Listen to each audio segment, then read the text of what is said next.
Good evening, Bahamas, coming up tonight.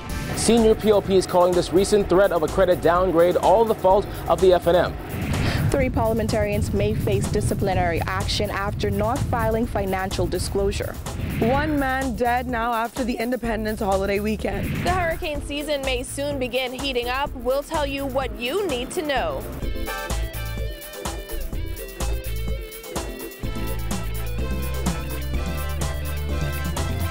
Our news is brought to you by Alive, the nation's newest and best LTE network.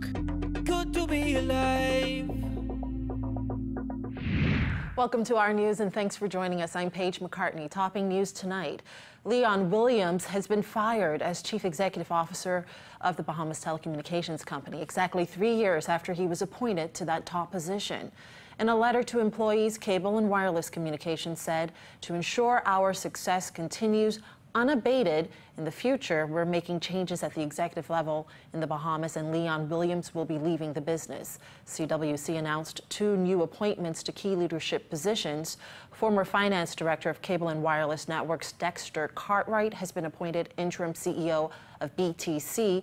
He is also a member of the BTC Board of Directors. Meanwhile, Andre Foster joins BTC as the Chief Operating Officer. The position was created to help give greater focus on customer experience, technology, and innovation.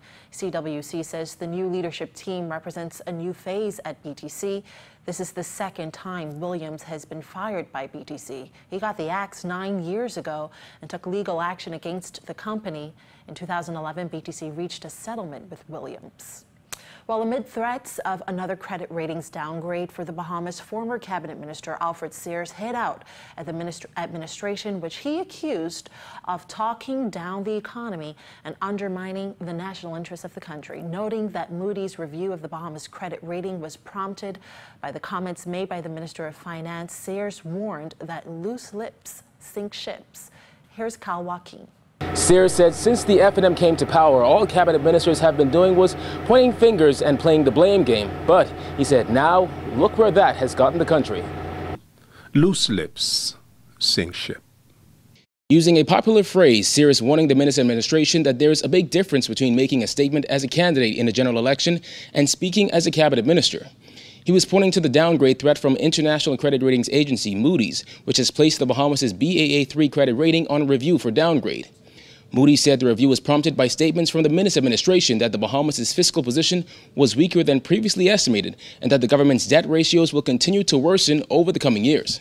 If their ratings are based on projections and the government representatives are talking down the economy in order to gain a partisan advantage, then clearly one of the unintended consequences of such conduct is to undermine the national interests of the Bahamas.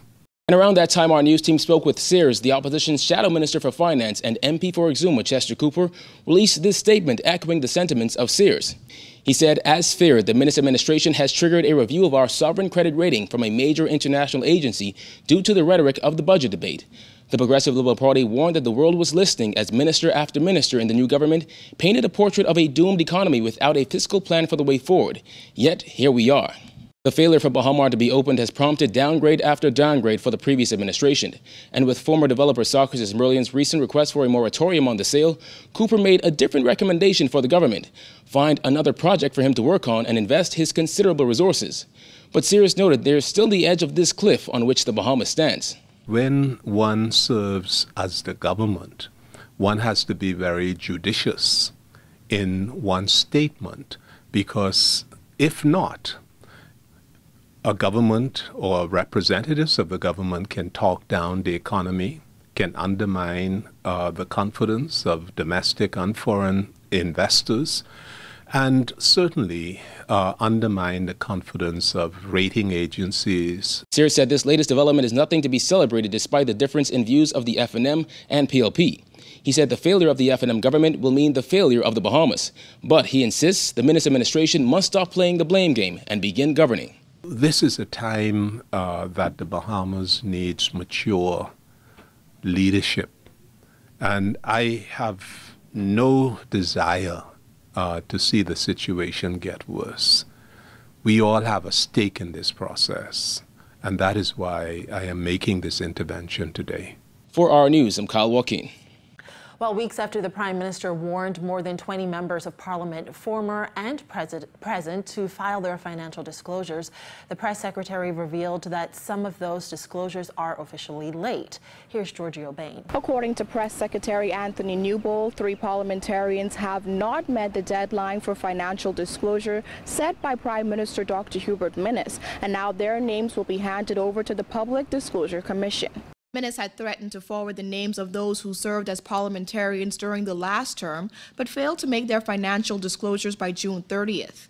Attorney Miles LaRota was recently appointed as head of the Public Disclosure Commission and is now awaiting 2 more members of his commission to be appointed before they can have an emergency meeting concerning the violation of the Public Disclosure Act. While most of those who are affected or were affected flooded the commission with information, my understanding is there are still 3 persons who have not disclosed. The Cabinet met earlier today. In fact, it will be meeting this afternoon to ensure that Commissioner LaRota gets 2 additional members he needs to have for an emergency meeting.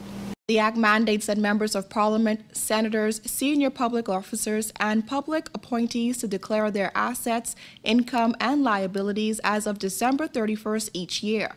The Act provides for a $10,000 fine and/or imprisonment of a term of not exceeding 2 years.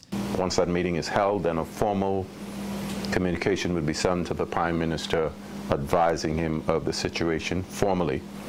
And then, of course, he will issue the directives as we expect whomever they are who did not disclose to be dealt with as the law provides. The names of the 3 parliamentarians were not disclosed, but Newbold said once the names are turned over, they will not be kept a secret. Once that action starts, I'm sure it will be. I mean, no one will be prosecuted anonymously. Former Minister of State for Legal Affairs Damian Gomez recently accused Minnis of wasting time in his threat to take action against those who failed to file their financial disclosures. Reporting for our news, I'm Giorgio Bain. Well, according to Press Secretary Anthony Newbold, Prime Minister Dr. Hubert Minnis is set to make his first national address detailing issues he and his government outlined on the campaign trail ahead of the 2017 general election. Prime Minister Minnis will deliver his first national address that was promised shortly after the government came to power. And so many of the questions you may have with respect to the way forward will be answered in that presentation, as well as what can be expected when the House of Assembly returns in September. Newbold said the Prime Minister is also set to make public the names of board members. By the end of the week, the Prime Minister expects to have all of the boards appointed. Public will be advised. I know that is something else that the Cabinet, if not discussing this morning, will probably look at this afternoon.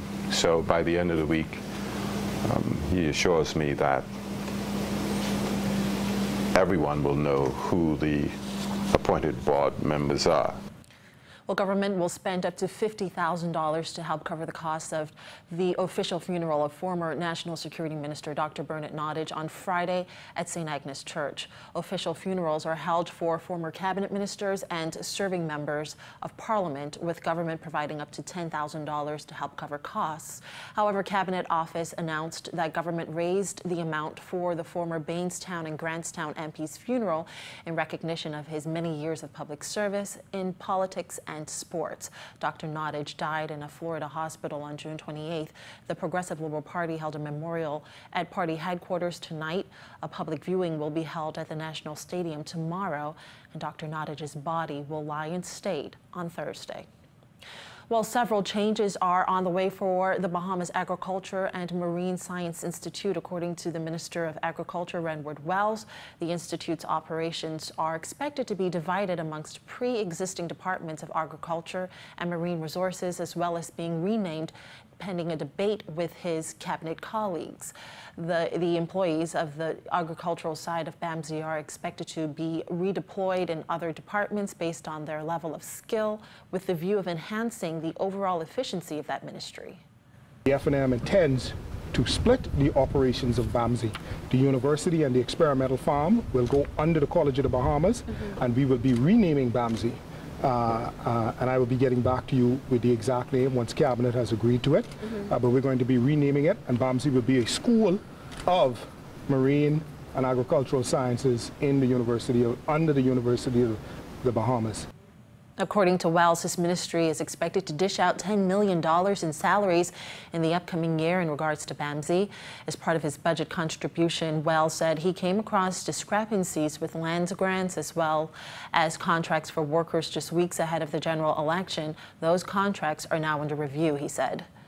Contracts are being reviewed. Those contracts are being reviewed not from a political standpoint, but from an operational standpoint, because at the end of the day, we want to know why the individual was hired, whether the individual has some skill sets that can be used within the particular ministry. And I'll tell you this, coming into that ministry, my permanent secretary didn't even know who all was a part of the Ministry of Agriculture and Marine Resources. So I have directed the permanent secretary to do two things. I want a personnel audit of that ministry to know how many persons are working in that industry, in that ministry, and what their job function is, when they were hired. Wells has also ordered that an infrastructural audit be carried out on all physical aspects of his ministry, including the packing houses, feed mill, and farms. He added that some of those departments are in a poor state, and he's trying to determine how bad it really is. There are lots of things that have come forward in terms of land grants, in terms of contract workers, just the overall operation itself, BAMSI being a cooperation. And so at the end of the day, we're still ferreting through, sifting through. As I said during my budget contribution, there were land issues that I saw in BAIC that I could have spoken to, but as a result of it, BAIC is going through a forensic audit. We'll be going through a forensic audit, and then all of those things will be brought to bear. I'd say the state of the ministry needs improving, both on the two fronts that I've spoken to, knowing who works there, knowing what physical assets we have, and there are some policy issues that we're going to have to address going forward, and all of that will come forward in the ensuing months. While still to come, a man murdered on Independence Day. Plus, just how much is government spending on school repairs? Stay with us.